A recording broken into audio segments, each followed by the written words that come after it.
Hola, buenas, Ricardo, Ramírez, Wendy, Carrie, encantado de estar con vosotros para mantener una breve conversación en torno a la reciente edición de vuestro libro en castellano, Comunicación para otro desarrollo, Escuchar antes de hablar. Tengo en mis manos la versión original en inglés y la traducción que ha promovido la editorial Popular recientemente. Y de entrada tendría que decir que para mí ha sido una experiencia fascinante encontrarme con vuestro trabajo, que transmite tanta experiencia, tanta reflexión útil para ciudadanos, investigadores, movimientos sociales que ahora mismo en el contexto latinoamericano se hacen la pregunta en torno a las relaciones entre comunicación, desarrollo, cambio social, ¿no? Nos falta una cuarta persona en esta conversación, que es nuestra amiga y colega Flor Engel, ¿no? Pero ha querido hacerse presente y nosotros hemos querido hacerla presente. Ella, además de escribir junto a mí a cuatro manos el prólogo a vuestra edición en español, mandó una serie de preguntas para esta entrevista, así que aquí va a estar con nosotros también Flor Engel, de quien mantenemos un grato recuerdo. Bueno, el libro dice en su contraportada, en la versión castellana, los autores, Ricardo y Wendy, evitan el lenguaje especializado y se fijan en cómo el concepto de desarrollo se puede implementar desde el nivel más bajo. Este libro es una importante contribución a los estudios de desarrollo, no solamente para estudiantes, sino también para profesionales o responsables de las políticas de desarrollo. Antes de empezar con nuestra conversación y presentar al lector elementos centrales de la obra, me gustaría que hicieseis una breve presentación, Ricardo y Wendy, en torno a qué trabajo hacéis, vuestra experiencia en el campo o como queráis enfocarlo. Gracias, Víctor, y gracias a ti y a Florencia por el esfuerzo de traducir este libro y ponerlo a la disposición del público hispanoparlante.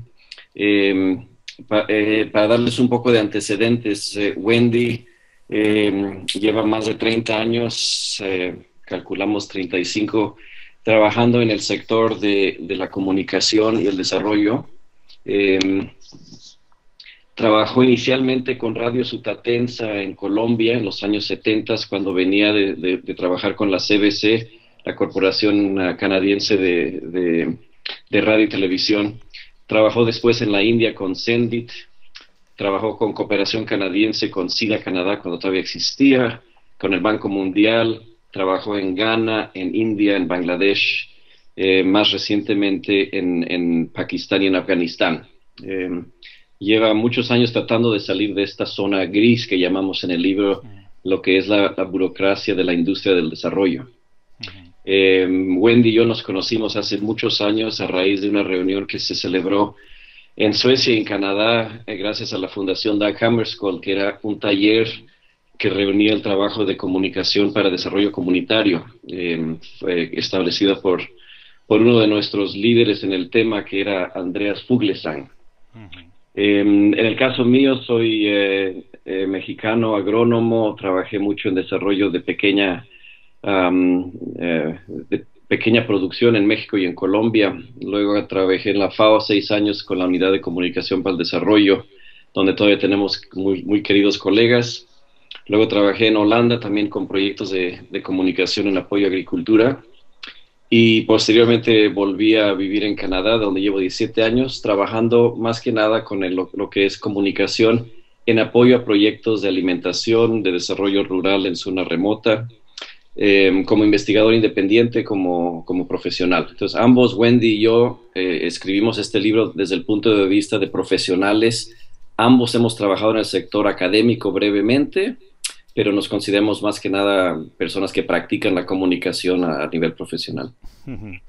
Perfecto. Justo ese es uno de los elementos por los que creo que puede ser un buen momento la aparición de vuestro libro, por lo menos en el contexto español, porque se están tendiendo puentes interesantes entre el campo del activismo y de la reflexión, donde este trabajo puede aportar ideas. Pasamos a las preguntas centrales sobre vuestro trabajo, ¿no? Hay una coletilla que se va repitiendo a lo largo del libro, y es que no existe una comunicación que incentive un buen desarrollo sino que un buen desarrollo genera una buena comunicación.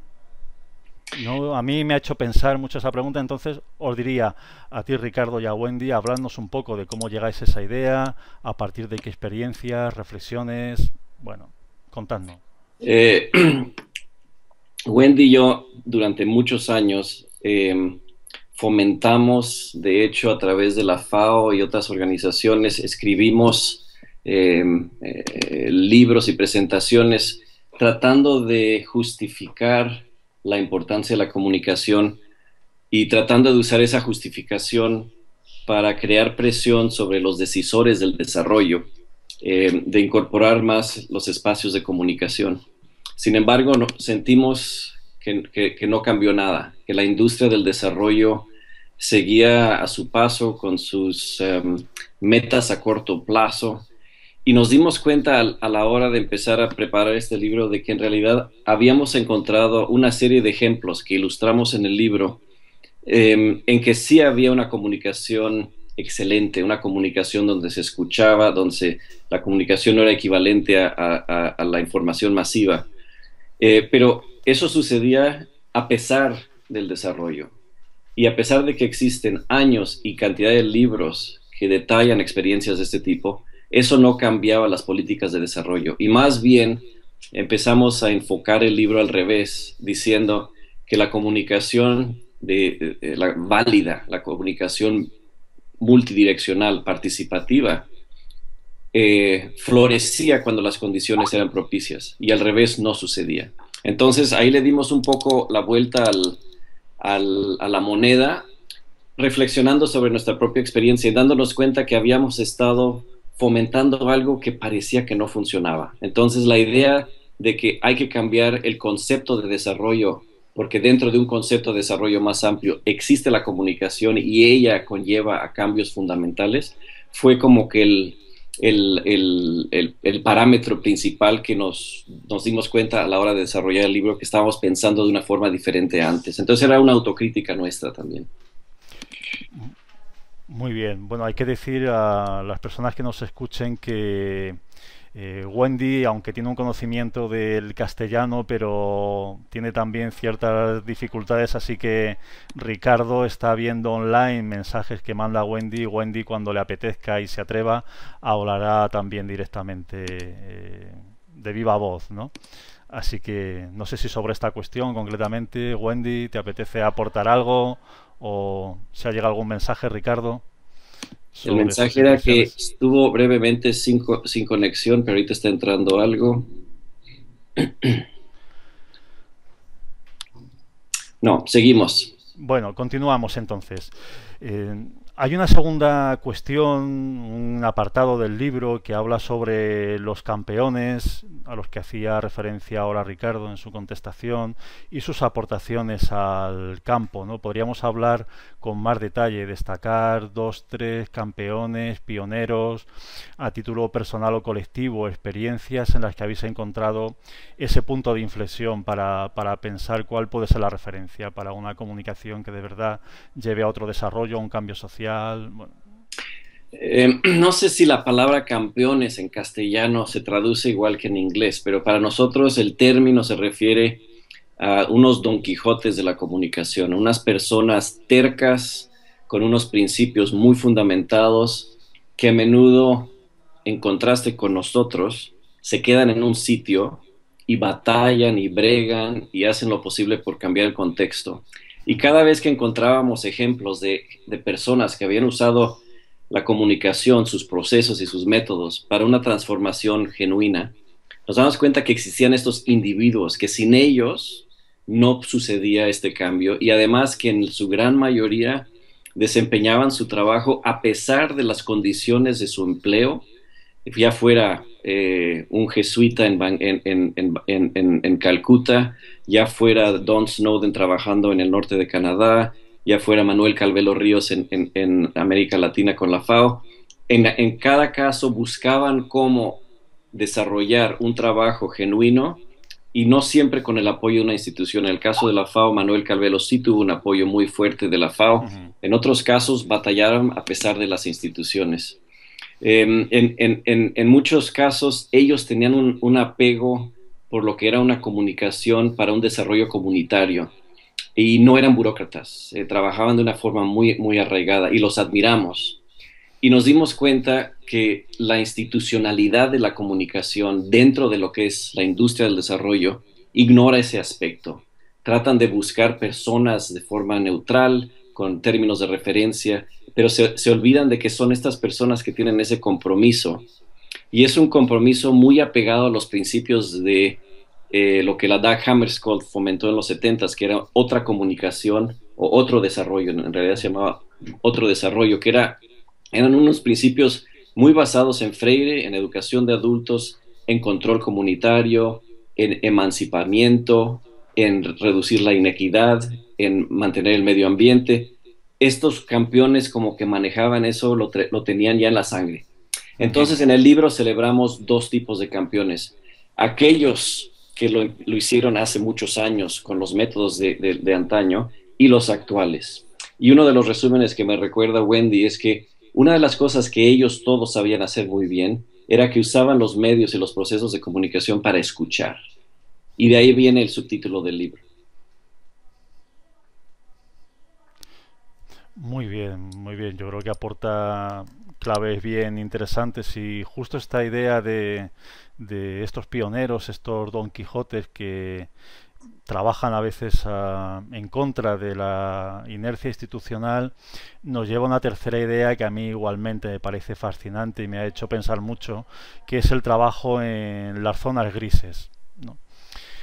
Las zonas grises del trabajo de intervención social, de desarrollo comunitario, de comunicación participativa para el cambio social. Y me hacía pensar, entre otras cuestiones, porque a veces cuando desde la academia vamos a trabajar con gente que interviene o ONG, movimientos sociales, nos lanzan la crítica de que nuestros modelos, desde los que pensamos y analizamos la realidad, son como muy idealistas y que no surgen de esa praxis de Freire, ¿no? No es una práctica reflexionada y cuesta mucho ver esa realidad a veces tan manchada de barro, tan ambigua y genera cierta frustración, ¿no? Una teoría tan encuadrada con una práctica tan ambigua. Habladnos un poco sobre esta idea de las zonas grises y cómo trabajar en ellas. Eh, la razón por la que usamos esa terminología era porque nos dábamos cuenta que cantidad de ejemplos en la literatura, los manuales que nos gustan, como el de Paolo Mefalopoulos cuando estaba en el banco, los de la FAO, que dan directrices sobre cómo hacer el trabajo. Nos gustan las personas como que cuando hemos sido profesores, los estudiantes gozan de estos materiales porque les dan un mapa y un compás para navegar en este tema. Lo que no tienen en esos manuales, esas guías, es una realidad, como diríamos en México, la realidad neta. No te dicen cómo son las cosas en el mundo real. Esos estudiantes de maestría o de doctorado que acaban con un grado en comunicación para el desarrollo, si no trabajan de forma práctica durante su curso, se enfrentan con una realidad que es lo que llamamos la zona gris. Los campeones en nuestro libro sabían manejar esa zona gris, a veces trabajaban a pesar de la zona gris. Y lo que hicimos en este libro es reflexionar sobre las experiencias que nosotros conocemos directamente. En lo que es cooperación internacional y en otras burocracias es muy fácil hacer trampas o exagerar cosas que sucedieron y que hoy día ya no siguen siendo igual de buenas. Entonces tratamos en lo más posible de reflexionar sobre experiencias que habíamos vivido nosotros personalmente o intercambios que habíamos tenido directamente con algunos de estos campeones. Y empezamos a darnos cuenta que lo que era importante era compartir lo que sucede en el mundo real de la cooperación internacional y en esos espacios reducidos donde hay comunicación para el desarrollo. Y la zona gris son las realidades del desarrollo, en que te imponen calendarios absurdos, en que te imponen marcos lógicos que te exigen prever cosas imposibles de prever, en que te exigen definir desde antes los medios, los propósitos, los alcances. Esa es la realidad que incluso en los últimos años, y los colegas en América Latina lo conocerán muy bien, al igual que en España, los gobiernos cada vez aprietan más, los fondos de cooperación exigen más y entre más exigen, más abandona la realidad compleja de lo que es el cambio social. Entonces, en el caso nuestro, decidimos abordar esto directamente y decir en qué consiste trabajar en esta zona gris y cómo puedes navegar en esos espacios cada vez más achicados.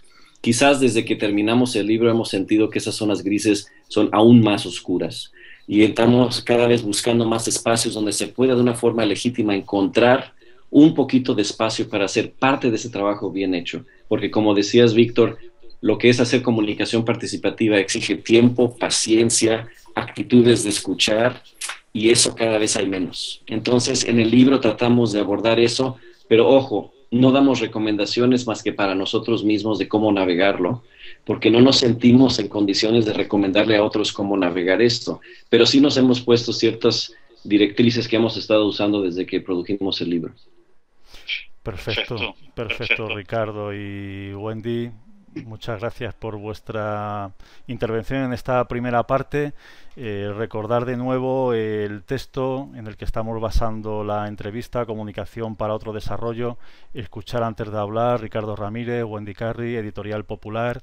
Ojalá que sirva para que desde la práctica y la academia se piense de otra manera la comunicación, el desarrollo, el cambio social. Muchas gracias. A ti.